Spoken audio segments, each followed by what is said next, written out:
Assalamualaikum warahmatullahi wabarakatuh. Bismillahirrahmanirrahim. Saudara muslimahku yang berbahagia, semoga hari ini Allah senantiasa mencurahkan rahmat dan kebahagiaan kepada kita dan mempermudah urusan kita pada hari ini. Baik, berjumpa lagi dengan saya dalam Ruang Muslimah. Kali ini kita akan membahas topik sudah berusaha, sudah mencoba, tapi belum berhasil. Pernah gak kita dalam kehidupan sehari-hari sudah melakukan banyak sekali upaya, sudah melakukan banyak sekali perjuangan, sudah mengorbankan banyak hal, namun yang kita cita-citakan tidak tercapai atau tidak terwujud sesuai dengan harapan kita? Hendaknya sebelum kita berprasangka buruk kepada Allah, kita lihat dulu tentang cita-cita yang selama ini kita perjuangkan itu. Ada 3 hal yang dinamakan dengan pengharapan, ya. Yang pertama yaitu khayalan. Apa itu khayalan? Khayalan itu sesuatu yang mustahil kita dapatkan dan mustahil kita perjuangkan, walaupun apapun itu kondisinya, ya. Misal kita bercita-cita ingin tinggal di planet lain yang notabene sampai sekarang ini belum ditemukan yang sesuai untuk tempat tinggal kita, ya. Dan yang kedua jenis pengharapan itu adalah angan-angan. Angan-angan itu adalah sesuatu yang bisa kita capai namun kita masih enggan dalam berjuang untuk mendapatkannya. Itu angan-angan, ya. Biasanya ini terbentur oleh masalah sifat malas dan mengulur-ulur waktu, ya. Terus yang ketiga yaitu adalah tujuan yang jelas atau pengharapan. Ini biasanya berkaitan dengan tujuan yang pasti bisa kita capai dan kita mengupayakan dengan sepenuh tenaga, dengan semaksimal mungkin perjuangan yang kita lakukan. Contoh, kita ingin mendapatkan surga Allah, itu pasti ada dan kita pasti bisa mendapatkannya kalau dengan perjuangan yang luar biasa, dengan memperbaiki ibadah kita dan sebagainya, ya. Oke. Setelah kita menuruti tujuan kita, jika itu termasuk dalam hal pengharapan dan angan-angan, maka upaya yang kita lakukan hendaknya dibarengi dengan sifat tawakal dan ikhlas. Kenapa dibutuhkan sifat tawakal dan ikhlas? Karena apapun yang terjadi nanti sebagai hasil dari perjuangan kita tidak akan membuat kita kecewa atau patah semangat. Dan lebih lagi tidak akan membuat kita bersuudzon kepada Allah, karena sesungguhnya manusia hanya diberikan oleh Allah kesempatan untuk berusaha mewujudkan apa yang dia inginkan, namun tetap hasil akhir adalah Allah yang menentukan.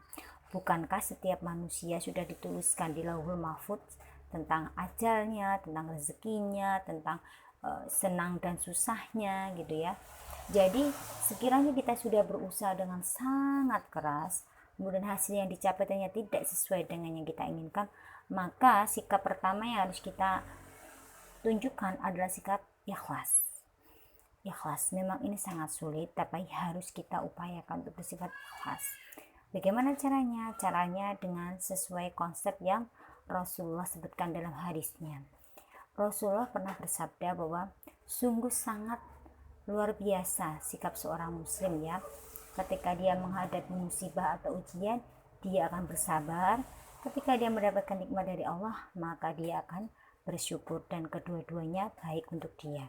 Jadi ketika kita menerima suatu hasil yang tidak sesuai dengan yang kita inginkan adalah ikhlas. Ikhlas dengan cara membuat kerangka berpikir kita adalah oke, ini sudah saya perjuangkan, saya sudah semaksimal mungkin, berarti di luar itu hasilnya adalah di kekuasaan Allah, ya.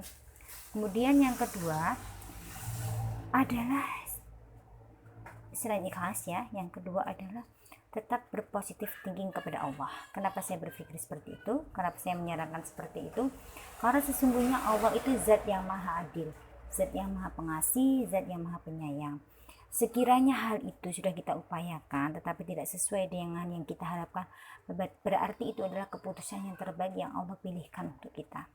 Boleh jadi kita tidak menyukainya, tetapi Allah tahu kebaikan di balik itu semuanya. Bukankah Allah telah berfirman dalam surat Al-Baqarah ayat 216, Boleh jadi kamu membenci sesuatu padahal itu baik untukmu, dan boleh jadi kamu menyukai sesuatu padahal itu buruk bagimu.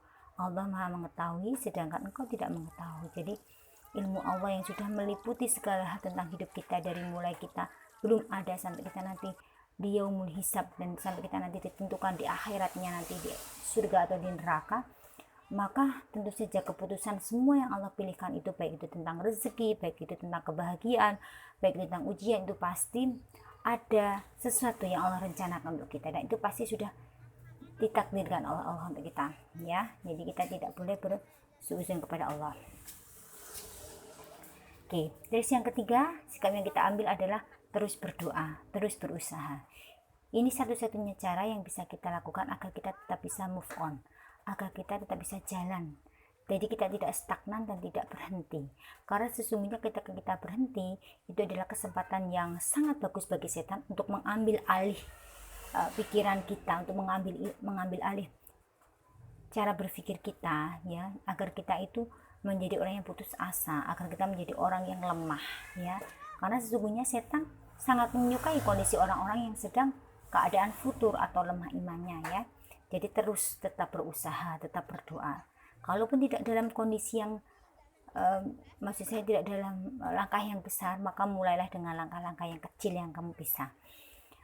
Bangun itu susah dari kejatuhan yang menimpa kita, tapi tidak akan selamanya kita tersungkur kalau kita tidak mencoba untuk mengangkat kaki kanan kita terlebih dahulu, gitu ya.